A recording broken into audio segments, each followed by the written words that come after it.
Assalamualaikum warahmatullahi wabarakatuh. Meletusnya pemberontakan 30 September malam alias G30S PKI membuat geger seluruh Indonesia. Peristiwa ini ternyata sudah diprediksi oleh seorang kiai yang memiliki karomah alias linwe. Beberapa waktu sebelum peristiwa itu terjadi, seorang ulama di Sarang, Rembang, Jawa Tengah, Imam Khalil sudah memiliki firasat buruk. Karena itu, ia lantas azan 3 hari berturut-turut di pesantren Sarang. Masyarakat pun geger berdasar pengalaman mereka. Jika Kiai Imam azan subuh 3 kali berturut-turut, maka akan terjadi bala atau musibah yang mengerikan. Demi mendengar pertanda itu, seorang santri pulang ke rumahnya. Kepada ayahnya, dia bertanya kepada Kiai Imam Sarang azan subuh 3 hari berturut-turut. Sang ayah lantas menjelaskan bahwa kemungkinan akan terjadi peristiwa besar. Iki ape ono parigawe cong, ini mau ada peristiwa besar nak, jawab sang ayah si santri. Benar saja, kurang dari 1 bulan banyak anggota PKI yang datang ke wilayah Sarang. Di lain sisi, ini juga telah diprediksi oleh Kiai Imam yang lantas mengerahkan santri dan penduduk untuk membuat bambu runcing. Semula santri dan warga bingung sebelum semuanya terkuak. Iki kanggo jogo-jogo, ini untuk jaga-jaga, ucap Kiai Imam saat didesak oleh warga sepekan sebelum peristiwa itu terjadi. Setelah tersebar kabar pemberontakan PKI, barulah diketahui maksud Kiai Imam Khalil membagikan bambu-bambu tersebut. Masyarakat kemudian banyak yang sowan untuk meminta bambu kepada Kiai Imam Khalil.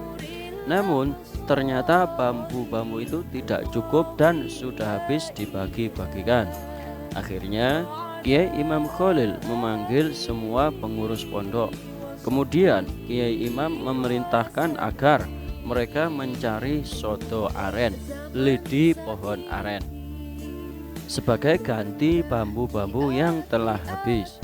Setelah mencari ke sana kemari hingga ke selatan kota Tuban, para pengurus yang mendapatkan mandat tugas dari Kiai Imam Khalil tak kunjung mendapatkan soto aren yang dimaksud.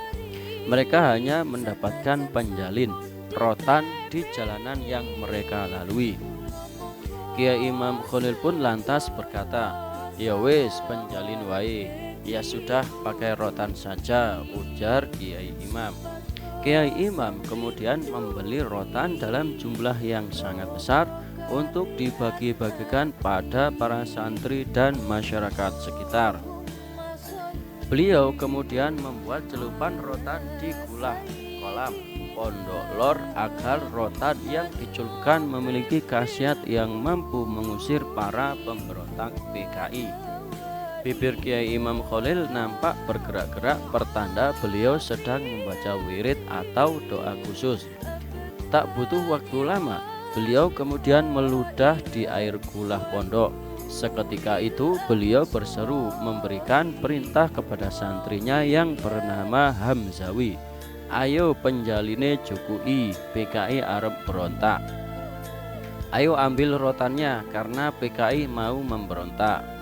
Celupno jeding, celupno jeding, celupkan ke kula," seru Kiai Khalil dengan tegas. Kiai Imam juga memberikan amalan khusus kepada santri dan warga yang hendak melawan PKI. Singkat cerita, PKI pun hendak menyerbu pesantren Sarang. Ternyata keampuhan penjalin yang dicelupkan ke kulah terbukti. Banyak para pemberontak PKI yang lumpuh seketika tatkala dipecut dengan penjalin tersebut. Padahal di antara para pemberontak itu ada yang kuat-kuat, banyak pula yang terkenal sakti. Tepat 30 September, PKI menyerang wilayah Sarang. Akan tetapi mereka tidak mampu menembus area pesantren Sarang sehingga penyerangan hanya terjadi di desa-desa terpencil selatan pesantren. Berkah Kiai Imam Khalil yang membuat celupan penjalin sakti mandraguna, Allah Subhanahu wa Ta'ala menyelamatkan masyarakat Sarang dari kezaliman PKI. Mereka dapat dengan mudah dilumpuhkan hanya dengan satu sabetan rotan saja. Mengutip NO Online, Kiai Imam Khalil adalah putra keempat dari pasangan Kiai Syuaib bin Abdul Razak dan Nyai Saidah binti Ghazali. Beliau dilahirkan pada tahun 1317 Hijriah yang bertepatan dengan tahun 1900 Masehi. Menurut Kiai Haji Tohrir, dilahirkan di desa Karangmangu, Kecamatan Sarang. Gus Imam memulai pendidikan agama di bawah bimbingan orang tuanya dan para ulama di Sarang kala itu. Gus Imam kemudian melanjutkan berguru kepada Syekhu Masyayikhi Jawa wa Madura, gurunya para kiai di Jawa dan Madura, Kiai Khalil bin Abdul Latif Al-Bangkalani. Karena perintah dari sang guru untuk boyong, akhirnya imam yang masih muda itu hanya nyantri di Madura selama setahun.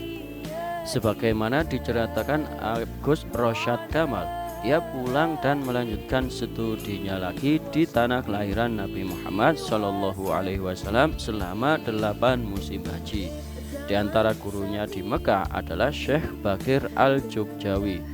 Kiai Haji Imam Khalil bin Syuaib Sarang wafat tanggal 9 Dzulhijjah tahun 1401 Hijriah atau bertepatan dengan tahun 1985 Masehi. Menjadi hari berduka bagi semua orang, terlebih segenap keluarga pondok pesantren Ma'hadul Ilmi Asy'ari. Kiai Imam Khalil, figur kiai karismatik yang menjadi pengayom dan panutan, telah menghadap kehadiran Allah di usia 85 tahun. Dimakamkan di Makbaro Setumbun, Sarang. Sebelum pemberangkatan jenazah Kiai Haji Imam Khalil, Kiai Maimun Zubair memberikan sambutan terlebih dahulu sebagai perwakilan Masyayikh Sarang. Belum sempat sepatah kata terucapkan, Kiai Maimun sudah berlinangan air mata sampai beliau tak mampu menahan tangis. Sambil terisak-isak, beliau memberikan sambutan dan meminta persaksian hadirin atas kebaikan sosok Kiai Imam Khalil yang tak lain adalah adik kandung kakek beliau. Isak tangis pelayat pun tak terbendung, silih berganti terkenang sang kiai yang mereka cintai.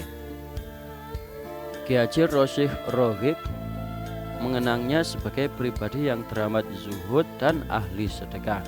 Di antara wirid beliau sehari-hari adalah membaca sholawat Jibril, yaitu Sallallahu ala Muhammad, dibaca secara pelan atau sirri.